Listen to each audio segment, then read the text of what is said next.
Hello Blues fans, how are we all doing? Hope you're all having a great week. A lot of news floating around on social media. A lot of stuff being banded together by different parties and fans. The apparent figure of £20 million that Tom Wagner is set to commit in order to build his championship team in League One to get us back into the championship. That seems to be the most popular figure, and there's not much dispute about that, which leads me to believe there's a level of truth to it. Whether we'll spend the full 20 million or not remains to be seen. However, I thought that was an incredible amount of money to commit for a League One side. Some fans don't seem to be truly happy with it, which kind of baffles me, to be honest. Let's not forget we are Birmingham City, and we have been surviving off loans and £100,000 transfers in the past few seasons. So to say that you're not happy with this, I don't really know what you want. League One sides in general do not spend that amount of money. Birmingham City certainly do not spend that amount of money. So I'm more than delighted with that. And also, some of the rumours that we've been linked with certain players has told me two things. Intent for the future and practicality. They're the two things that I've been seeing in these signings. And I'll tell you what I mean by that. We've been linked with Burnley's Scott Twine. He was previously on loan at Bristol City last season and Northampton the year before that. Done really, really well in League One. 33 goal contributions. What more can you ask for? He sits around the £3 million transfer mark. That could fluctuate. You know what today's market's like, and depending on how many people are in the table for him, that can probably go to 4, maybe even 5. I doubt 5. Incredible player, central midfielder, kind of an attacking player. He has played out on the wing before, but that is not his natural ball position. That tells me intent for the future. That's the type of player we want in the squad. Brilliant, young, athletic. You know, his output is there. That's one thing that's so important. And then we've been linked with Tobias Lawrenson, the Sparta Rotterdam striker, 6'4". That tells me practicality. That is not the type of football that Chris Davies will want to play. However, he probably sees that as the type of football we may have to play. And I love that. We can, you don't have to pick one or the other. You can do both if you're willing to put your money where your mouth is. Set piece goals is something we struggled with last season. I struggle to remember us scoring a single one. You remember a few seasons ago, I'm not saying bring these type of players back, but do you remember Harley Dean and Mark Roberts? They'd get 4 or 5 a season each, and they would win games and you get points from them. And that's something we didn't have last season, and maybe if we did have it, then we wouldn't have got relegated in the first place. However, can you imagine us with a 6'4" striker on a set piece situation? It's brilliant. He's probably a clinical finisher. It's what you like to see. He scored 13 goals last season, 13 the year before that. You know, the kind of traditional number 9 is fading away. You don't really get that guy up front that just scores 25 a season. So 13 I'm more than happy with if you could come do that in League One. The Udinese is, in terms of quality, better than League One, obviously. So maybe he could score more than that. I think Jay Scansfield scored 13, if I'm not wrong, maybe 14. But I love that. Love that we're being able to show intent for the future and practicality. We've also been with Burnley's keeper, so we're probably just trying to build a good keeper outfit. I listened to Ben Foster the other day talking about if you've got a good team of keepers, it makes a world of difference to the rest of the squad, because you generally find that they're your older players. They're the ones with the experience and the leadership. So if you can build them up, it's generally because they're the older players, obviously. That can seep down into the rest of the team, and you can start to build what is a good foundation. Then you start at the back and build forward.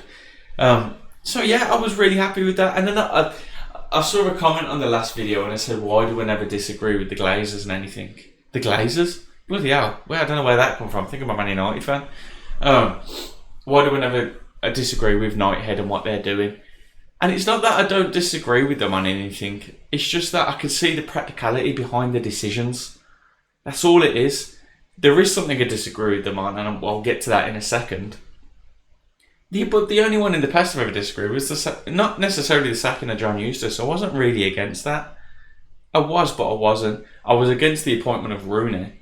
I thought if we were going to sack Eustace, we'd probably have someone a bit better than that. One thing I do disagree with the Glazers, I don't know why the Glazers stuck him out night head on.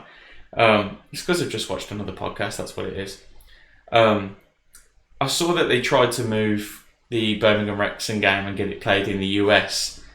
No, it's not that big of a deal. Don't get me wrong, it hasn't pissed me off. Do you know what I mean? Like, they obviously would have been doing it to create a big stream of revenue. They would have, the Americans, they would have created the story behind that. They would have created the Tom Brady versus Ryan Reynolds and probably sold out a decent sized stadium to watch that. There's a lot of football fans in the US, and they could have sold a decent sized stadium on that game and creating that story behind it. The only reason it annoyed me is because it's the only game I'm really looking forward to seeing, so we would have potentially missed out on that. The EFL did deny it, but that won't stop them from trying again in the future. And it would have been worth the potential backlash they got from Blues fans if they could recoup a big portion of their apparent transfer budget. If they say they're going to commit 20 million and there's a way that they can go and instantly get 5 million back in revenue, then why would you not? I completely understand it. We're building revenue streams. That's what it's all about. Revenue equals position, as they always say in the open houses. So I get it. I do. In other news, however, I'm going to have to go to my notes for this one.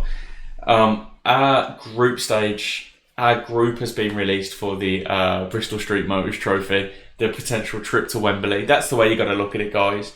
Don't write it off and say it's a waste of time. It's not. It's a potential day out at Wembley. Why would you not look forward to that? You'd take the piss out of it right up until we got to Wembley, and then you'd be like, oh, I do want to get a ticket for that.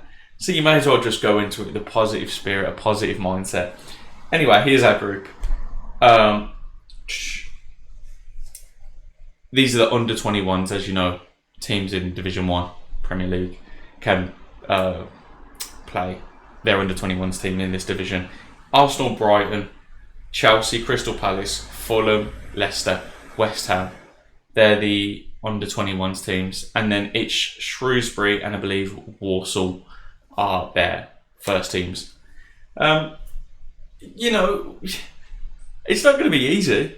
I don't want you to think that we're going to walk into this and just smash every team and win the thing. It's not going to be that easy. These under-21s teams are potentially going to be tougher than the League One first teams. I've got to be honest. I would have liked to have played the Villa under-21s. I know a lot of you will have mixed feelings on that, and it's not exactly a derby day if they're under-21s. But it would have been good. It would have been good fun. Something to look forward to. I'm not against it at all. I'm quite looking forward to it. I hope you guys are. There's some players that you might actually know in here in their under-21s. I don't think it's the worst thing in the world. I think I'm getting broken into.